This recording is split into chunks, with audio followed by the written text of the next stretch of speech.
नमस्कार दोस्तों, आप सभी का बहुत बहुत स्वागत है अपने संस्कृत वेदांत परिवार में। आशा करते हैं कि आप बहुत अच्छे होंगे। और एक बड़ी बहुत खुशी की बात है कि आज से आपका एक नोटिफिकेशन जारी हो चुका है सीटेट से संबंधित। तो जो मित्र इसके वैलिड हो चुके हैं वो अपना आवेदन जरूर कर दें, ठीक है। इसके लिए कुछ जिन मित्रों के लिए कुछ जानकारी नहीं है तो आप उसमें एक चीज़ और समझ लीजिए कि जैसे कि आपने यदि बीएड या डीएलएड या बीटीसी कर रखी है तो यहाँ पर कौन फॉर्म भर सकता है, कौन नहीं भर सकता है, इसमें भी आप थोड़ा सा बता देते हैं आपके लिए। जैसे कि यदि आपने बीटीसी करी है तो उस बीटीसी में यदि आपके 2 सेमेस्टर हो चुके हैं, तीसरे सेमेस्टर में आपने आवेदन या आप तीसरे सेमेस्टर में आप बैठ चुके हैं, तो आपका यदि 2 सेमेस्टर का रिजल्ट आ चुका है तो आप फॉर्म भर सकते हैं। और उसमें जब आगे अगर कोई भर्ती आती है और आप पास हो जाते हैं तब वो आपका वैलिड हो जाएगा, वैलिड माना जाएगा, ठीक है। वो आपका मान्य होगा। कौन सा? अपेयरिंग वाला भी। इसी तरीके से बीएड वाला भी है। बीएड में भी यदि आप बीएड आपका कंप्लीट नहीं हुआ है और वो 2 वर्ष का कोर्स है, उसमें भी कुछ सेमेस्टर होते हैं, अगर उसमें 2 सेमेस्टर आपके हो चुके हैं उसके बाद आप आवेदन कर रहे हैं तीसरे सेमेस्टर में, तब भी आपका वैलिड होगा। चौथे सेमेस्टर में कर रहे हैं तब भी वैलिड होगा, लेकिन भरा क्या जाएगा? अपेयरिंग। यदि उसमें 1 साल का आपका हो चुका है कंप्लीटेड कोर्स तो आप आवेदन करेंगे तो वो आपका माना जाएगा। इसी तरीके से आपका बीटीसी रहा, बीएड रहा, तो आप जब इसके आप हैं इक्वल तो आप फार्म जरूर भरिएगा। लेकिन कुछ मित्र अगर वैसे ही भरना चाहते हैं, परीक्षा देना चाहते हैं तो आप भी भर सकते हैं। लेकिन जैसे जिसने अभी शुरुआत कोर्स की करी है, एडमिशन लिया है, वो अगर यदि आवेदन करेंगे तो अगर क्वालिफाइड भी हो जाएंगे, सर्टिफिकेट भी मिल जाएगा, लेकिन वो जब कोई वैकेंसी आएगी तो वहाँ पर आप वैलिड नहीं होंगे, ठीक है। इस चीज़ का ध्यान देना। तो आप जल्दी जल्दी सभी मित्रों के लिए लिंक को शेयर कर दीजिए और सभी जुड़ जाएं क्लास से। हमारी क्लास में शुरू से लेकर अंत तक बने रहिएगा, क्योंकि आपका जो प्रकरण चल रहा है बहुत ही ज़्यादा इम्पोर्टेंट चल रहा है। संधि प्रकरण चल रहा है और संधि में हमने कुछ सूत्र बता भी दिए हैं। आद गुणा पे हम चल रहे हैं। उस आद गुणा से बनने वाले और भी कुछ वार्तिक हैं, कुछ सूत्र हैं, तो उनको भी हमें जानना जरूरी था। तो इसलिए थोड़ा क्लासेस हमारी लंबित चल रही हैं संधि से संबंधित। तो अब क्या चल रहा था इसमें? आद गुणा चल रहा था। क्या चल रहा था? आद गुणा। इस आद गुणा में हमारे कुछ अपवाद चल रहे थे, यानी कि अपवाद थे जिसमें हमने जान रहे थे कि कहाँ पे कौन सी संधि होनी चाहिए थी गुण, लेकिन कर क्या रहे थे? वृद्धि। उसी से संबंधित आज हमारा फिर एक नेक्स्ट सूत्र आया है। वो सूत्र कौन सा आया? कहा उपसर्गा धृति धातु। ये हमारा एक सूत्र है। इस सूत्र को अगर आप देखेंगे तो नीचे क्या आप इसको करेंगे तो क्या होगा? ये उपसर्ग हो गया और धन इसमें अत है और धन इसमें रीति है। क्या है? रीति। उसके बाद क्या है? धातु, ठीक है। इसमें क्या कहा कि उपसर्ग हो, वो कैसा हो? अकारांत हो। उपसर्ग हो, अकारांत हो। और कहा कि बाद में रीति यानी कि ऋण, यहां से अत से क्या ग्रहण करेंगे? अ, और ऋत से क्या ग्रहण करेंगे? ऋण। तो कहा बाद में ऋण होने पर, लेकिन वो ऋण हो क्या? वो धातु में हो, वो धातु वाले शब्दों में ऋण हो, लेकिन उस धातु के पूर्व में हो, लेकिन उस धातु के पूर्व में ऋण हो, तो वहां पर हम गुण ना करके क्या कर देंगे? वृद्धि स्वर संधि कर देंगे। जैसे कि आपको एक उदाहरण देते हैं। उदाहरण में हमने दिया, हमने कहा प्रधन ऋच्छति। अब देखिए, प्र हमारा उपसर्ग है, अकारांत उपसर्ग है, उसके बाद ऋच्छति है। तो इस ऋच्छति में हमारी इसमें धातु है। अगर जे देखते हैं ऋच्छति दिया है, ये गम धातु के अंतर्गत आ रहा है। तो गम धातु में क्या है?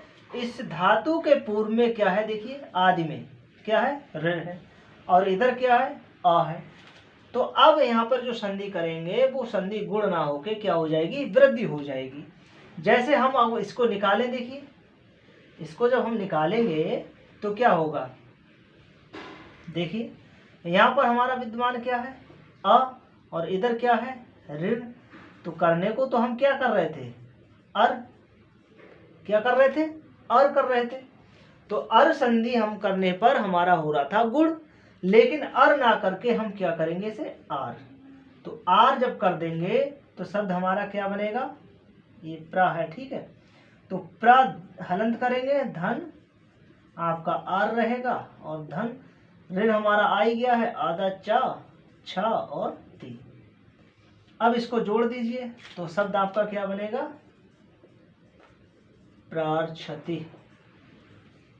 प्रार्छति अच्छी तरह जाता हुआ। प्रार्छति का क्या तात्पर्य है, अच्छी तरह जाता हुआ या अच्छी तरह जाता हुआ। तो यहाँ पर अब देखिए प्रार्छति शब्द जो बना है, इस शब्द में हम संधि करेंगे तो कौन सी संधि मानी जाएगी, आपकी वृद्धि संधि मानी जाएगी। लेकिन यहाँ पर हमें क्या लग रहा था, गुण प्राप्त हो रहा था, लेकिन गुण ना करके हमने क्या कर दिया, वृद्धि कर दी। वो किस सूत्र से करी है, उपसर्गा धृत धातु। उपसर्ग अत ऋति और धातु, इसको आप पदच्छेद भी कर सकते हैं। तो क्या हो गया, उपसर्गात ऋति धातु। उपसर्गात ऋति धातु, उपसर्ग अति और धातु, ठीक है। तो ऐसे करके हमने इस सूत्र को सीख लिया कि उपसर्ग उपसर्गात ऋति धातु क्या कहता है कि उपसर्ग हो, कैसा हो, अकारांत उपसर्ग हो। ऐसे ही हम दूसरा शब्द देख लेते हैं, यहाँ पर दूसरा देख लेते हैं उपधन। यहाँ पर भी हो जाएगा उपधन ऋच्छति। तो शब्द इसका भी क्या बनेगा, उपार्क्षति बनेगा ना, उपार्क्षति। तो उपार्क्षति अच्छी तरह समीप में बैठा हुआ। तो इस उपार्क्षति जो शब्द बना, इसमें भी हमारी संधि कौन सी रहेगी, वृद्धि रहेगी। क्या रहेगी, वृद्धि स्वर संधि रहेगी। ये हमारे दो उदाहरण यहाँ मिलते हैं। और भी आप उदाहरण दे सकते हैं, जैसे उपसर्ग आपका कोई सा हो, जैसे आपका अकारांत उपसर्ग हो, 22 उपसर्ग होते हैं, उन उपसर्गों में यदि आपको अकारांत उपसर्ग जो मिल रहा है उससे बनने वाला शब्द होगा। लेकिन आगे क्या देखना है, हमारा कोई धातु में हो, उस धातु के पूर्व या आदि में, उस धातु के आदि में, पूर्व नहीं बल्कि उस धातु के आदि में, यानी कि पहले क्या हो, ऋण हो। क्या हो, ऋण हो, जैसे यहाँ पे दिया हुआ है। तो वहां पर हम क्या कर देंगे, वृद्धि स्वर संधि कर देते हैं। उसी तरीके से हमारा यहीं पर एक दूसरा सूत्र आ गया। दूसरा सूत्र, क्योंकि इस सूत्र के माध्यम से हम क्या सीख रहे थे, अर ना करके आर सीख रहे थे। लेकिन यहीं पे दूसरा एक सूत्र आया दोस्तों। दूसरा सूत्र क्या है, दूसरा सूत्र भी हमारा इसी में आया। वो कहा, अब आप सीखिए, व शुप्या पिछला।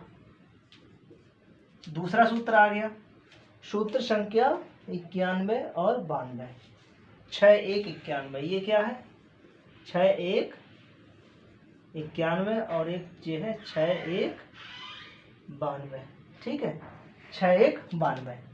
तो जैसे ही सूत्र संख्या हमने 91 देखा, उसके बाद हमने 92 देखा। तो 92 में इन्होंने कह दिया, ये देख रहे हैं वाह से क्या तात्पर्य है, इन्होंने ले लिया विकल्प। ये क्या ले लिया, विकल्प। बोले इसमें आप विकल्प भी कर सकते हैं। यहाँ पर देखिए ये लिखा हुआ है शुप्य अपिशल।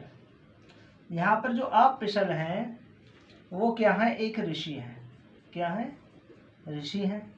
और वो ऋषि महर्षि पाणिनि के पूर्ववर्ती हैं, ठीक है। महर्षि पाणिनि के पूर्ववर्ती, यानी महर्षि पाणिनि से पहले हुए थे। कौन, अपिशल। तो इनका भी मत इन्होंने रखा, इनके भी मत को इन्होंने जाना कि भाई देखिए हम अपने गुरुओं की, और या फिर अपने जो हमारे पूर्वज हैं, जो हमारे गुरु हैं, जो हमारे आदरणीय सम्मानीय हैं, उनके मत को हम, ऐसा नहीं कि उनके भी मत को ना रखा जाए। तो उनका सम्मान के लिए इन्होंने विकल्प दे दिया। बोले विकल्प से आप, यहाँ पर ये विकल्प प्रस्तुत कर रहा है। विकल्प प्रस्तुत क्या कर रहा है, जैसे इन्होंने कहा कि शब्द इन्होंने दे दिया, उसी तरीके से कहा किंतु नाम धातु हो। किंतु नाम धातु हो, तो नाम धातु में भी आप विकल्प से कर सकते हैं। अब नाम धातु में आप देखिए, यह है आपका नाम धातु। उस नाम धातु में आपके दो प्रत्यय आ जाते हैं, एक आ जाता है क्यंग और एक आ जाता है क्यच। क्यंग किसके रूप में आता है? आचरण में, और ये हमारा क्यच आता है इच्छा में। क्या आता है? इच्छा में।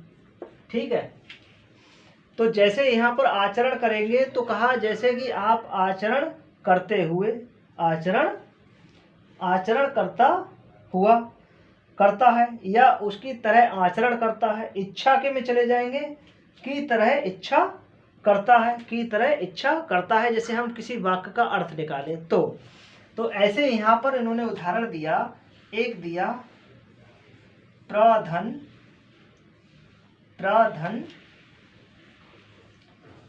ऋषभियति।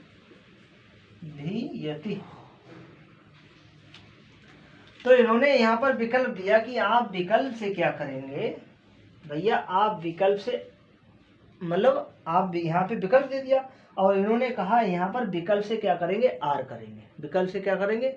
आर। यहाँ पे विकल्प दे रहा है, तो यहाँ पर इस शब्द के दो शब्द बन गए। कैसे दो शब्द बन गए?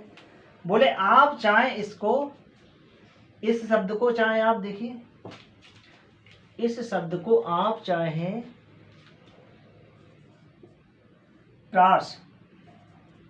प्रार्षभियति करें, और चाहे आप प्रश्नभियति भी करें। तो ये इन्होंने विकल्प दे दिया, लेकिन यहाँ पर इन्होंने कहा कि जो विकल्प से होगा वो आर नाम धातु में, जो नाम धातु आई है, नाम धातु में हमारा एकदम नित्य होगा। नाम धातु होगी तो हमारा यहाँ पर नित्य होगा। और बाकी हमारा देखिए यहाँ पर विकल्प से ये भी दे दिया है, विकल्प से यहाँ पे नित्य हो रहा है। तो विकल्प से जब नित्य हुआ तो यहाँ पर ये देखिए प्रार्षभियते बन गया। अब इसमें अगर देखा जाए तो हमारा क्यंग है। क्या है? क्यंग है। अब वो क्यंग है आचरण की तरह, तो जैसे प्रार्ष जो दिया है ऋषभ, ऋष दिया ऋषभ, ये ऋषभ किसके लिए कहते हैं? बैल की, बैल कहते हैं। तो कहा बैल की तरह आचरण करता है। क्या है? जैसे हमने कहा बैल की तरह आचरण करता, बैल की तरह आचरण करता है। ठीक है, अब देखिए, अब यहाँ पर जो आचरण आया है, आचरण जो हमारा गया वो किस में गया? किंग में गया। किस में गया? किंग में गया। अब जैसे कहते की तरह इच्छा करता है, की तरह इच्छा करता है, तो वहां पर आप कर देते क्यच, क्योंकि ये क्यंग और क्यच क्या है? ये नाम धातु के अंतर्गत हमारे ये दोनों प्रत्यय आते हैं। तो मैं समझ रहा हूँ कि आप यहाँ पे समझ गए होंगे। उपसर्गात विरुद्ध धातु कहता है कि वो धातु का होना चाहिए, लेकिन उस धातु के पूर्व में आपको ऋण मिल जाए। कैसा हो? वो ऋण आपका ऋण हो, और उससे पहले जो उपसर्ग हो वो अकारांत उपसर्ग हो। उसके बाद में फिर यहाँ पे इन्होंने दे दिया विकल्प। बोले आप विकल्प से, मतलब यहाँ पर विकल्प से नित्य आर करेंगे, लेकिन वो कैसा होना चाहिए? वो आपका धातु से युक्त होना चाहिए। किससे होना चाहिए? नाम धातु से, नाम धातु से युक्त होना चाहिए। तो नाम धातु के अंतर्गत हमारा क्यंग और क्यच प्रत्यय आते हैं। तो यहाँ पर ये क्यंग प्रत्यय लगा हुआ है इसमें ऋषभियते में, तो यहाँ पर जो क्यंग प्रत्यय हुआ तो इसके अंतर्गत हमारा जो है शब्द बन गया। क्या बन गया? प्रार्षभियते, और दूसरा शब्द हमारा प्रश्नभियते। ये दो शब्द हमारे बन गए इसी तरीके से। तो ये दो शब्द आज हमने सीख लिया, यानी कि दो सूत्रों को आज हमने सीख लिया। दोनों का क्रम देखिए, 1 6 91, मतलब 1 6 6 1 91 और 6 1 92, दोनों का क्रम था, इसलिए दोनों को अनिवार्य था बताना, पहले में क्या किया और दूसरे में क्या किया। आज तक बस इतना ही रखते हैं। नेक्स्ट वीडियो में हम फिर मिलेंगे अगले, उसमें फिर हम नए सूत्रों को लेके आएंगे जो इसके अपवाद दिए हुए हैं, फिर उसके बाद में अपनी संधि को प्रारंभ कर देंगे। तो नमः संस्कृत है।